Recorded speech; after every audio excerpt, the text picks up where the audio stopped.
Hello everyone, continuing with the shoulder region, we're going to talk about the muscles in this region. The two most superficial muscles at the area of the shoulder include the trapezius muscle, which is this one, right, trapezius, and also the deltoid, which is this one. So we've got two muscles which are most superficial in this region, and these two together, they provide the characteristic contour of the shoulder area. The trapezius, you can say, it attaches the scapula and the clavicle, both because it's attached here to the clavicle. Do you see this region?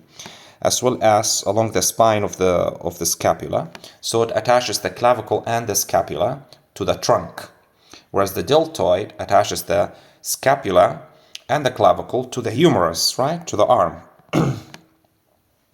It attaches in this region, right? The trapezius muscle, it originates from an area called superior nuchal line. That's one area of origin here. Superior nuchal line on the occiput, and the external occipital protuberance as well, and also the medial margin of the ligamentum nuchae. Maybe in this diagram it shows better. So you can see the origin of the trapezius. It originates from the superior nuchal line, from the occiput, and then this bony protuberance here, the external occipital protuberance. Of course, on both sides, this goes sideways on both sides. And also it attaches to the ligamentum nuchae, which is this one. The ligamentum nuchae, you can say it's a superior continuation of the supraspinous ligament, right? It broadens in this in the cervical region, so that it actually become like fan-like connective tissue structure. And the trapezius also originate from this region, right, from the sides of the ligamentum nuchae. It also originates from the spinous processes of the seventh cervical vertebra, and actually down below the transverse processes. The spinous processes of C7 and down to actually all of the thoracic vertebrae down to T12.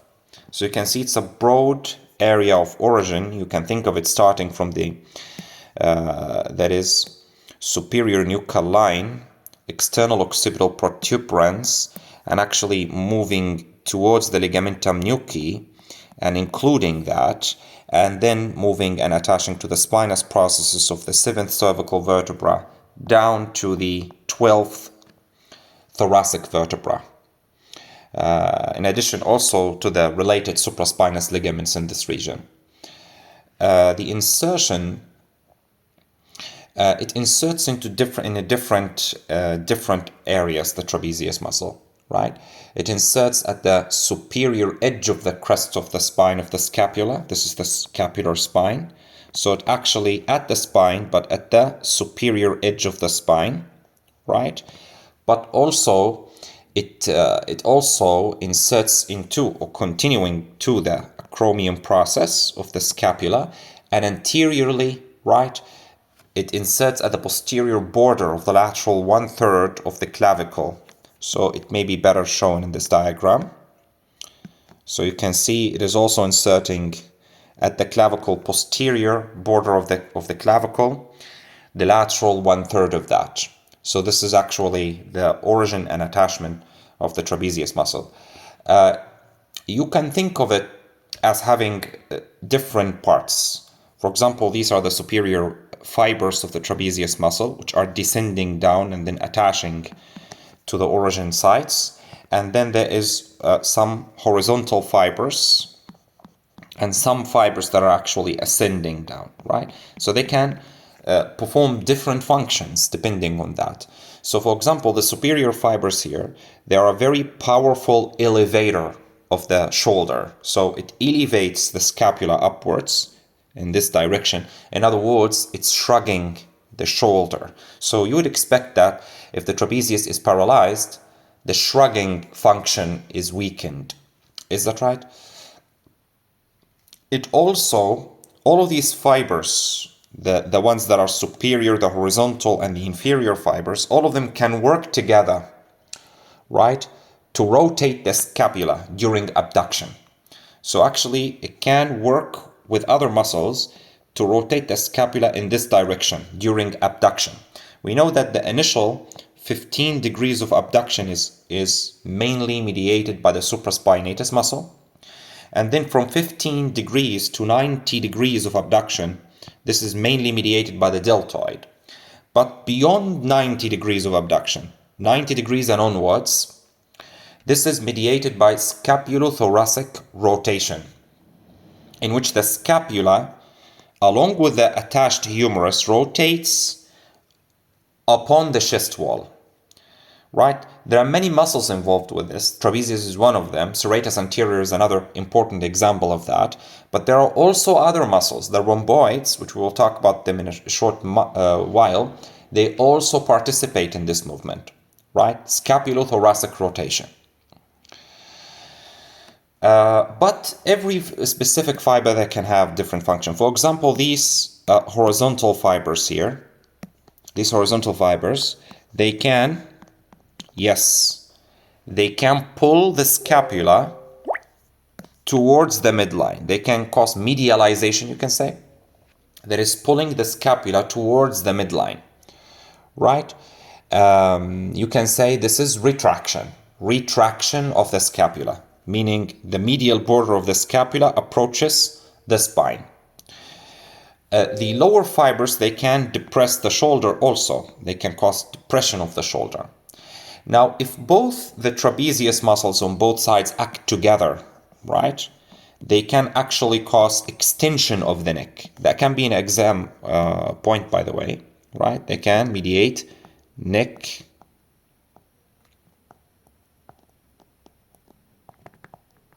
extension, right?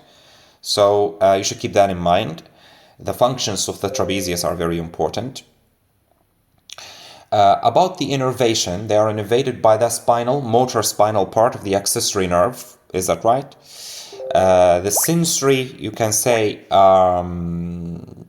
there is proprioception, is actually by the anterior rami of C3 and C4. But the motor innervation to the trapezius is by the spinal accessory, not by the anterior rami of C3 and C4. The anterior rami of C3 and C4, they take sensory proprioceptive input from the muscle itself. Okay? On the other hand, when we talk about deltoid, which is this big muscle here, it's a major superficial muscle of the shoulder. The deltoid it mirrors the insertion of the trapezius. It mirrors the insertion of trapezius, meaning that it originates from the inferior border of the spine of the scapula, the acromion process, but the inferior aspect of the acromion process, and the anterior border of the lateral 1/3 of the clavicle, right? Anterior border of the lateral 1/3 of the clavicle. So this is the line of origin. It's like V-shaped, inverted V-shape from the deltoid, right? Starting from the spine of the scapula, going to the acromion, going to the clavicle, and then moving downwards like this. The fibers will move downwards, and then they will insert in an area of the humerus on the lateral aspect of the approximately mid-shaft of the humerus. And this area contains some roughened or thickened bone, and that is called the deltoid tuberosity. This region here is called the deltoid tuberosity of the humerus.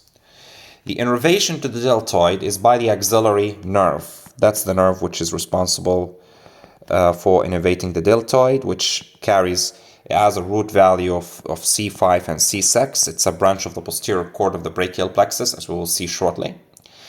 The main function actually is abduction. The main function of the deltoid muscle is abduction of the shoulder beyond 15 degrees and to 90 degrees. So actually from 15 degrees to 90 degrees, that's the job of the deltoid muscle. But it also have other functions. For example, these more anteriorly oriented fibers, they can flex the arm. These more posteriorly oriented fibers, they can extend the arm. So it has other functions, right? Not just abduction. So these are the two most, you can say, superficial muscles. There are other muscles in the region, but they are deeper to the plane of the deltoid and the trapezius. So if you can actually come here, for example, in this diagram, I find it's very beautiful. You can see in this side, they've cut the trapezius away, they've cut the deltoid away, right? To show us the muscles that are deeper. For example, this tiny muscle here, right? Which is called the levator scapulae. There's a very small muscle here. Do you see that? I hope it's clear from the diagram. I will outline it also. This muscle is called the levator scapulae. It is deeper to the trapezius. If you have to remove the trapezius in order to see this muscle clearly. The levator scapulae originate from the transverse processes of C1 and C2 vertebrae. Right? C1 and C2 vertebrae. They have transverse processes. The levator scapulae originate as two muscle slips, you can say, from these processes, C1 and C2. And then it descends down, right? It descends down, but also, by the way, it can also originate not only from the transverse process of C1 and C2 vertebrae, but also the posterior tubercles of all the transverse processes of C3 and down to C4, that is C3 and C4. So you can say it originates from C1 and C2, C3 and C4, but from C1 and C2, actually it's coming directly from the transverse process, but from C3 and C4, it's coming from the posterior tubercle of the transverse processes. That's a detail which is not that important for us, but it doesn't hurt to know. And then it inserts where, this levator scapulae, it actually comes to insert onto the insertion side is the posterior surface of medial border of the scapula, from the superior angle to the root of the spine. So you can say this is the superior angle, right, starting about here, but it's coming actually from behind, not directly onto the border. It's slightly from the posterior surface, if you can see that clearly also. And then it moves down and stops about the root of the spine, right? The area where the spine emerges. So this is the region where it inserts the levator scapulae.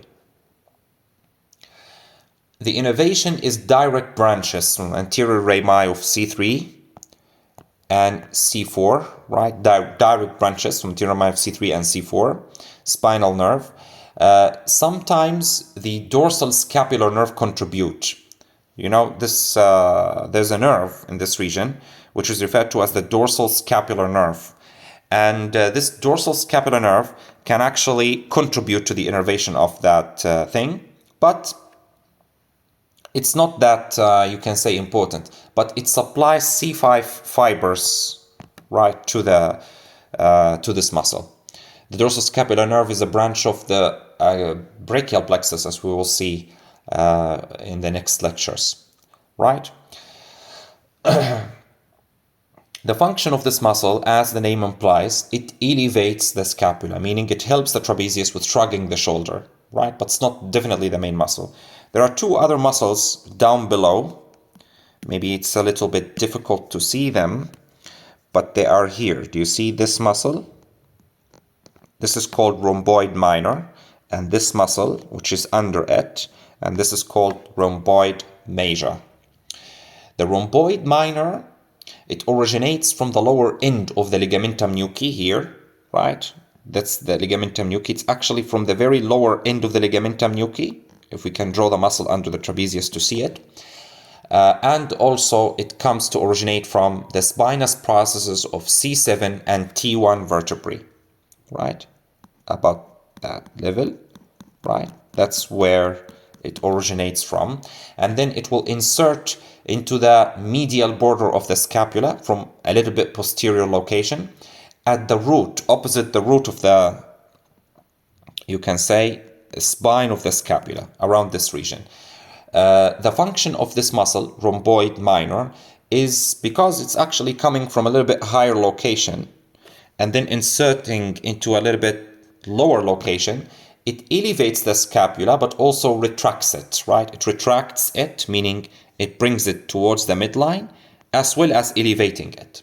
That's the function of the rhomboid minor. It's supplied by a nerve called dorsal scapular nerve, which is this one, by the way. This is the dorsal scapular nerve, which is having a root value of mainly, that is C5, dorsal scapular nerve. The rhomboid major is also supplied by the dorsal scapular nerve, and it's a bigger muscle. It's underneath the trapezius and inferior to the rhomboid minor, right? This is rhomboid major. Rhomboid major originate from the transverse processes of T2 down to T5, right? Actually, it's coming from T2 down to T5, approximately that level. That's where it originates, transverse processes of these vertebrae, right? And also the intervening supraspinous ligaments in this region. The insertion is the medial border of the scapula from a posterior aspect, right? It actually dips under the bone and inserts at the medial border, but actually along this line, you can say, from behind. Rhomboid major. And that is actually opposite the area that is opposite to the root, from the root of the spine of the scapula down to the inferior angle, which is this one, right? So you can say that the levator scapulae is from the superior angle down to the root, right? The rhomboid minor opposite the root, and the rhomboid major from the root of the spine down to the inferior angle of the scapula. The function of this muscle is elevation also, because again, it kind of originates a little bit higher than where it inserts. So there's a bit, you can say, elevation and retraction of the scapula. The rhomboids, they can also participate in the rotation of the scapula, right? In scapulothoracic movements, it can participate in this. Now, these are the muscles that we need to be aware of in the shoulder region: the trapezius, right? The deltoid, the levator scapulae, the rhomboids. Now we're going to move to the posterior scapular region. The posterior scapular region, definitely a very high yield area in the MRCS exam. The posterior scapular region, it means that it is the region that occupies the posterior aspect of the scapula. And it's deep to the plane of the trapezius and the deltoid. So you can see that there's the cut edge of the deltoid and there's the cut edge of the trapezius. So you have to cut them out so that you can access the posterior scapular region. This is the anatomic definition of this region. And it has 4 muscles which pass between the scapula and the proximal end of the humerus. These muscles include the supraspinatus, right? This one. It includes the infraspinatus, which is this big muscle here. This includes teres minor and teres major, right? These are the muscles of the posterior scapular region. The posterior scapular region also contains part of one additional muscle, which is the long head of the triceps brachii. This is the triceps, which has lateral head, which is cut here. It's also had a medial head, and it has a long head. This is the long head of the muscle. It is heading, and actually, at one point, as I've told you, this is called teres major, this muscle, this one. So at one point, it will actually move posterior to the teres major, and then this one, this is teres minor, it will move anterior to it. You get the idea? That is superficial to the teres major and then goes deep to the teres minor. Or in other words, posterior to the teres major and anterior to the teres minor. It's the same thing, right? So this muscle is also contained within the posterior scapular region. The muscles that I've mentioned, which is supraspinatus and infraspinatus and teres minor, these are members of the rotator cuff, which is a very important topic. Rotator cuff muscles, right? So you've got actually supraspinatus, infraspinatus, teres minor. These are the 3 muscles that you can see from the posterior scapular region that belongs to the rotator cuff, which are 4 muscles actually. You have supraspinatus, infraspinatus, teres minor, and one additional muscle, which is called subscapularis. This one you have to look from front. You have to look, you can say, from the front of the scapula in order to see that. Of course, we'll see this as well. And it forms a large part of the posterior axillary wall, right? The subscapularis. The teres major is not a muscle that is belonging to the rotator cuff. Many people make this mistake in the exam. Remember, please, teres major is not a rotator cuff muscle. All right? So let's speak about the individual muscles now, their origin and their insertion. For example, let's begin with supraspinatus. Supraspinatus muscle is very famous. It originates simply from the supraspinous fossa, right? Which is, we've talked about that, remember? It's above the spine, So this region, from the supraspinous fossa. If you want the details, it actually comes from the medial 2/3 of it, right? So if you can divide the supraspinous fossa into, that is lateral third, this one, and middle third, and medial third. It will originate from the medial and middle thirds, that is the medial 2/3 of this region, and it also originates from the deep fascia that covers the muscle itself. And then it will move underneath, it will move underneath the acromion. Do you see? This is the spine of the scapula, and this is the acromion process, right? So it actually is going to dip underneath the acromion process in this subacromial space, and then inserts into the greater tubercle of the humerus, specifically at the superior facet of the greater tubercle of the humerus. So you can know that it's a muscle of abduction, especially initiation of abduction. There is 15 degrees of abduction. So it will initiate the initial 15 degrees of abduction. Then this action, as I've told you earlier, that it will be taken over by the deltoid up to 90 degrees. Now, this muscle is supplied by a branch from the brachial plexus called suprascapular nerve, which carries C5 and C6 fibers and supplies the supraspinatus, right? This nerve enters to this region through the suprascapular foramen. We'll see that shortly. You can see that also. Do you see this? This is the suprascapular foramen. And the nerve enters through this region from anteriorly. It passes posteriorly to enter here. The next muscle is infraspinatus, which originates from the infraspinous fossa, right? Which is underneath this thing. Specifically, the medial 2/3 of the infraspinous fossa of the scapula and the fascia that covers it. Then it moves in this direction and inserts into the middle facet of the greater tubercle of the humerus. So you can guess what it will do. Simply, it's an external rotator, right? Or lateral rotation of the arm, because it will pull the arm in this direction once it contracts. So it will cause lateral rotation or external rotation of the arm. That's very important. Infraspinatus. It's also a stabilizer. All of the rotator cuff muscles are stabilizers of the glenohumeral joint. They add a layer of, you can say, stabilization to the joint. Teres minor is also this one, teres minor. It's a rotator cuff muscle. It originates from a flattened strip of bone on the posterior surface of the scapula, immediately adjacent to the lateral border. So actually, if we outline the scapula only like this, right? So it actually originates from this region onto the scapula, right? A flattened area of bone from the behind the back, which is part of the infraspinous fossa, from the back of the scapula, just immediately medial, you can say, to the lateral border of the scapula. This is the region where the teres minor originates from. And then it inserts into the inferior facet of the greater tubercle. So you can say greater tubercle of humerus has 3 facets, a superior one, which is for the supraspinatus, a middle one, which is for the infraspinatus, and an inferior one, which is for teres minor, right? Teres major, they love this muscle in the exam. It originates from an oval area on the posterior surface of the inferior angle of the scapula. So it is here, an oval region at the inferior angle. They ask about that in the exam. Which of the following muscles originates from the, for example, inferolateral?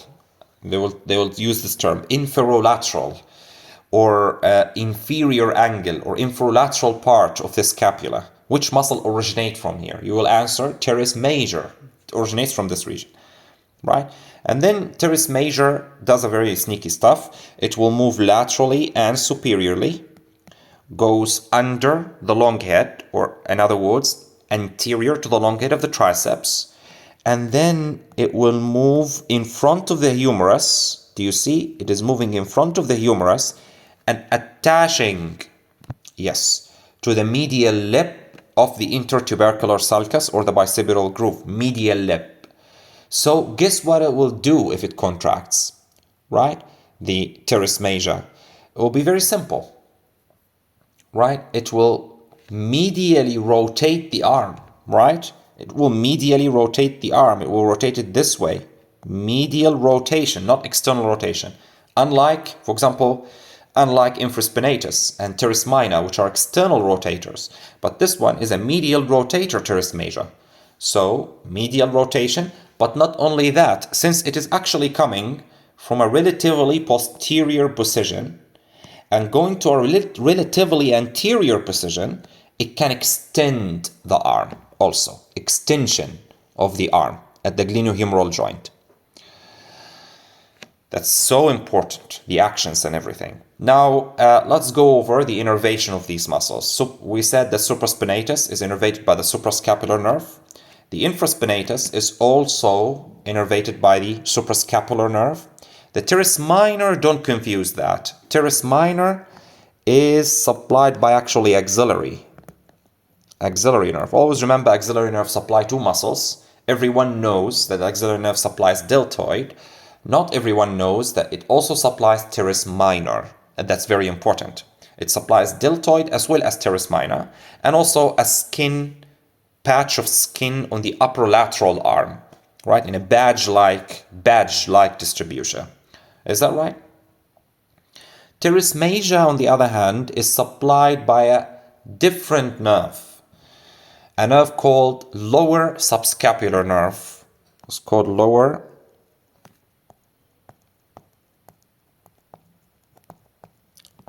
subscapular nerve or inferior subscapular nerve.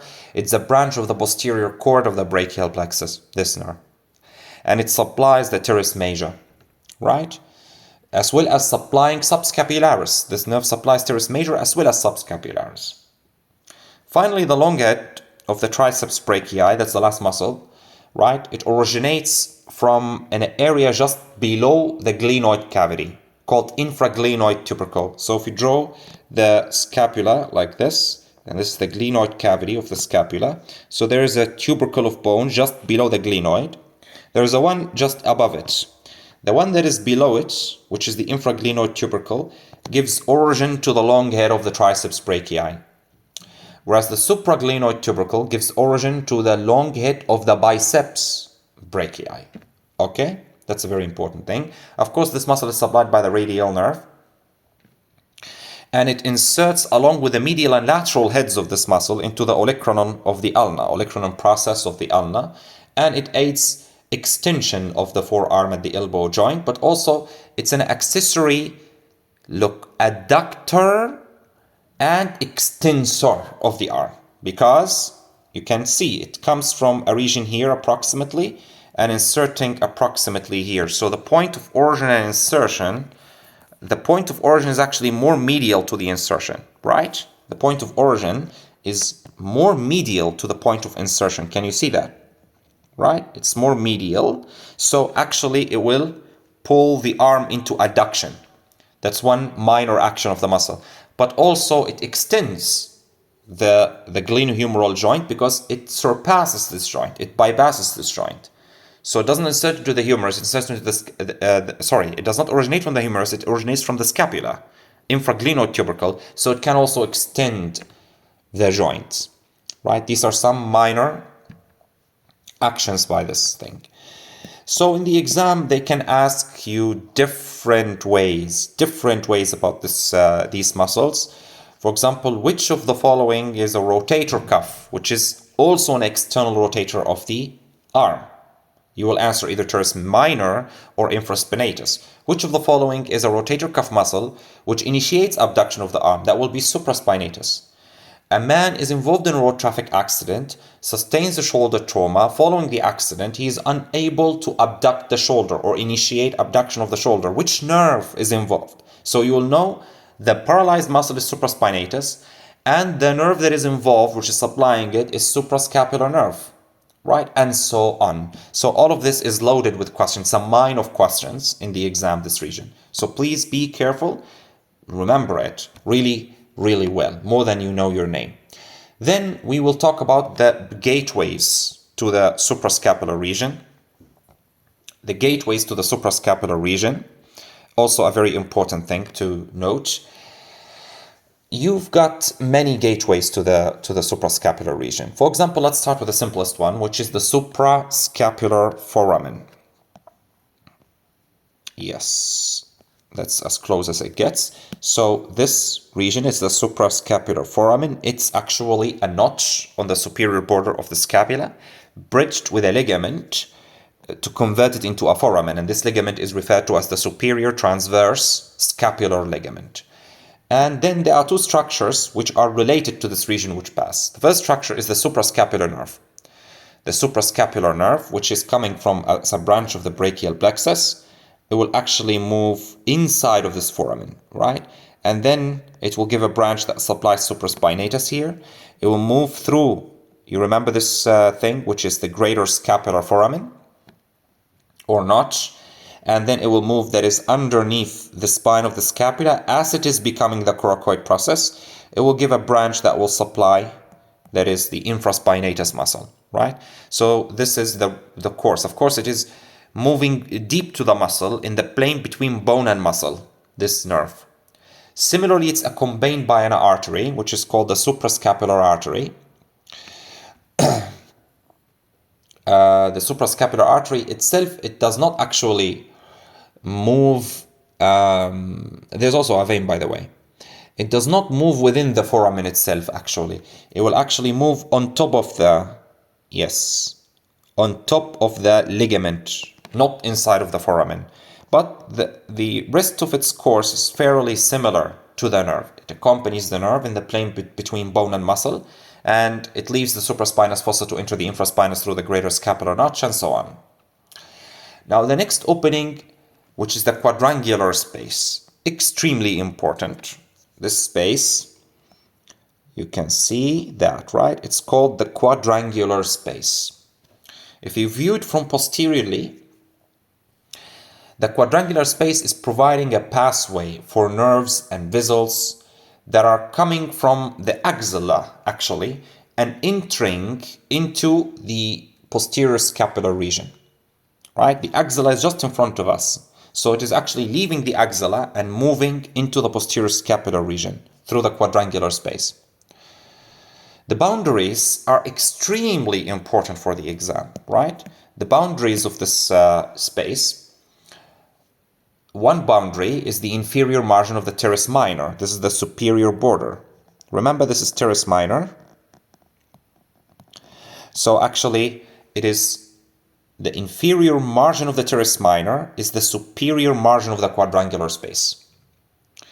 Laterally is the surgical neck of the humerus, right? This is the surgical neck of the humerus. So just laterally is bone. The lateral margin is bone, and it's formed by the surgical neck of the humerus. The inferior margin is the superior margin of the teres major. Remember, this is teres major muscle. So actually, this inferior border of the quadrangular space is the superior margin of the teres major. The medial border is the lateral margin of the long hair of the triceps brachii. Again, it's worth repeating. Superiorly, it's teres minor. Laterally, it's the surgical neck of the humerus. And inferiorly, it is the superior margin of the teres major. And laterally, this is the lateral margin of the long hair of the triceps brachii. The structures which are passing through this include two structures. The axillary nerve. Actually, there are three structures that pass here. Axillary nerve, posterior circumflexohumeral artery, and posterior circumflexohumeral vein. Here's the axillary nerve as it is coming from the posterior aspect of the axilla, entering into the posterior scapular region. It will give this tiny branch which will supply teres minor, and then it's going to move behind the surgical neck of the humerus, and then gives a branch to the deltoid muscle, and then gives a cutaneous branch to the superior lateral aspect of the arm, to the skin. Right? That's the entire story. It has C5, C6 nerve roots, and it is a branch of the posterior cord of the brachial plexus. The other structure that are passing here is the posterior circumflex humeral artery, and it is a branch of the axillary artery. Within the axilla, we'll take this in details. Also, it accompanies the axillary nerve, has similar course to it, and supplying muscles and structures in this region. Right, that's one space. The other space is the triangular space, which is this one. That's called triangular space. The triangular space, likewise, similar to the quadrangular space, is an area of communication between the axilla and the posterior scapular region. If you view it from posterior like this, it has three borders. The medial margin is formed by the long head of the triceps brachii. The lateral margin is formed by the medial margin of the triceps brachii, long head. The superior margin is the inferior border of the teres minor, and the inferior margin is the superior border of the teres major. Right? So superiorly you have teres minor, inferiorly you have teres major, and laterally you have the long head of the triceps brachii muscle. The structure that is passing through this is called the circumflex scapular artery, which is a branch of another artery called the subscapular artery, which is a branch from the axillary artery. Okay, so this one, the circumflex scapular artery, comes from the axilla, enters through the triangular space, and are supplying structures in the posterior scapular region. Finally, the triangular interval. The triangular interval, you can say it's not a communication between the axilla and the posterior scapular region. Rather, it's a communication between the axilla and the posterior compartment of the arm, right? Because the inferior limit of the posterior scapular region is here, right? Which is the inferior border of the teres major, which is also the inferior limit of the axilla and the beginning of the arm, right? So posteriorly, the arm begins at the inferior border of the teres major. So this triangular interval, which is also called the triceps hiatus, some people call it the triceps hiatus, is it's formed by the lateral margin of the long head of the triceps brachii, which is the medial border of this space, and it is formed by the shaft of the humerus medially here, and superiorly the inferior border of the teres major. There are two structures which are that are passing through here. The deep artery of the arm, which is otherwise known as, profunda brachii artery, which is a branch of the brachial artery, right? Profunda brachii artery. And also the radial nerve. Do you see the radial nerve is accompanying this? So radial nerve is the friend of the profunda brachii artery. They move together through, and they have similar course also. They move through or exit the axilla through the triangular interval. Don't confuse it with triangular space, please. And then enters into the posterior compartment of the arm. And they are under cover of the triceps brachii. This is the medial head of the triceps brachii. You see it? This one is the origin of the medial head. And this one is the lateral head, which is cut off, right? Now, it moves underneath the lateral head, under cover of the lateral head of the triceps brachii.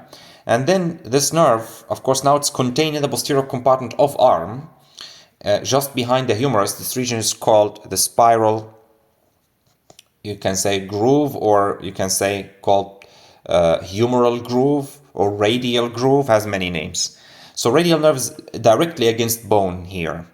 So that's why if you do a tourniquet, application of a tourniquet to the arm, surgical tourniquet, the most commonly damaged nerve is the radial, because there's no cushioning. It's immediately squashed against the bone, right? So there's no cushioning effect, like there's fat or muscle that can absorb some of this pressure. So it's because it's directly against bone, it is the usual nerve that is damaged in application of upper limb tourniquet, surgical tourniquet.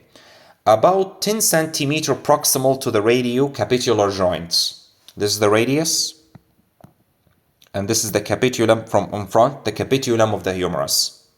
And this joint between them is called radiocapitular joint. If you move approximately 10 centimeter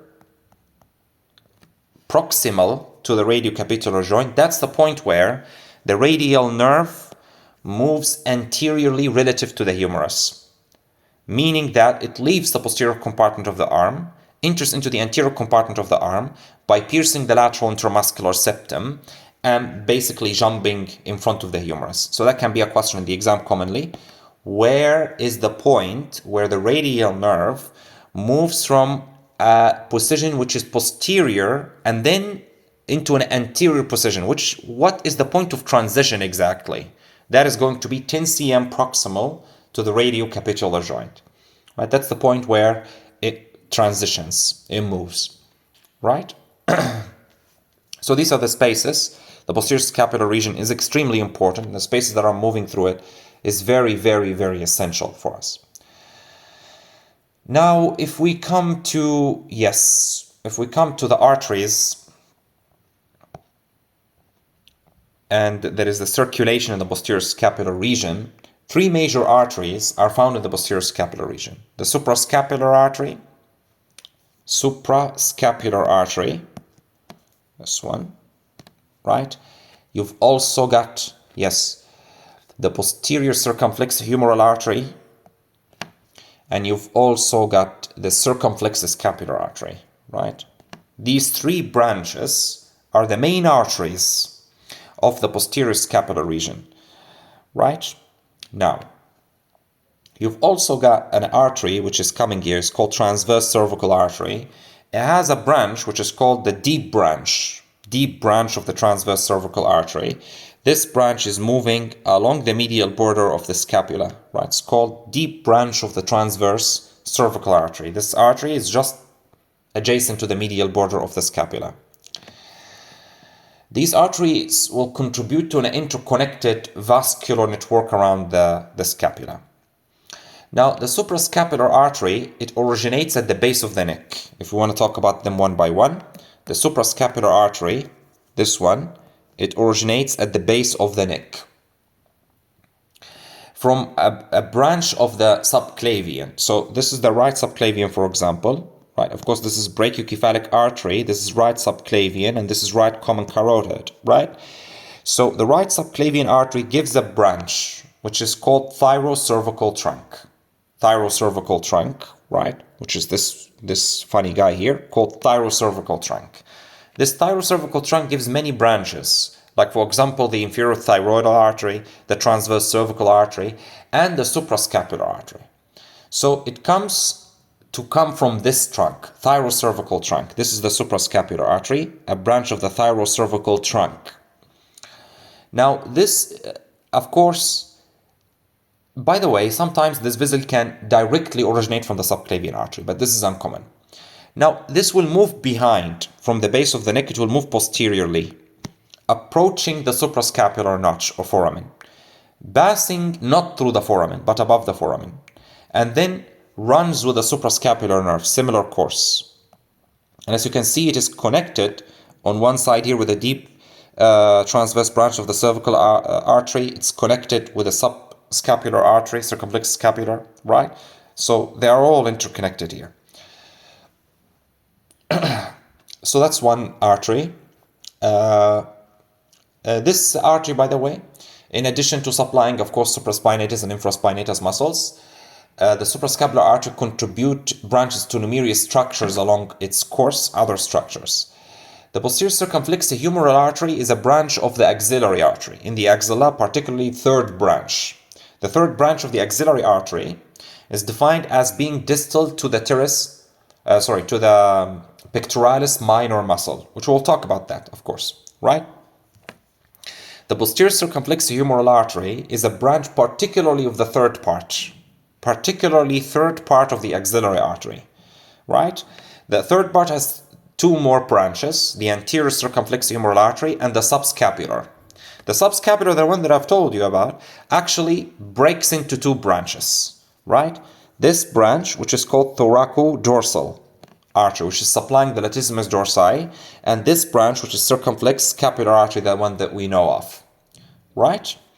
So the posterior circumflexohumeral artery, again, as we've said, it accompanies the axillary nerve, pass through the quadrangular space, behind the surgical neck of the humerus and supply the glenohumeral joint and related muscles in this region. The circumflex scapular, again, it's a branch of the third part of the axillary, but not directly. The parent vessel is called subscapular. This is subscapular, right? The parent vessel is called subscapular here, which is very short vessel, big but short, and immediately breaks into the two vessels, thoracodorsal and circumflex scapular. The circumflex scapular enters through the triangular space, as we've said, and makes the anastomotic network with the other vessels. The veins, they are generally following the arterial distribution, and then they connect with vessels in the neck, back, arm, and axilla. It's not important for us to know in details, but that's what we need to know about the posterior scapular region. The next lecture will be about the axilla. Thank you, everyone, and best of luck.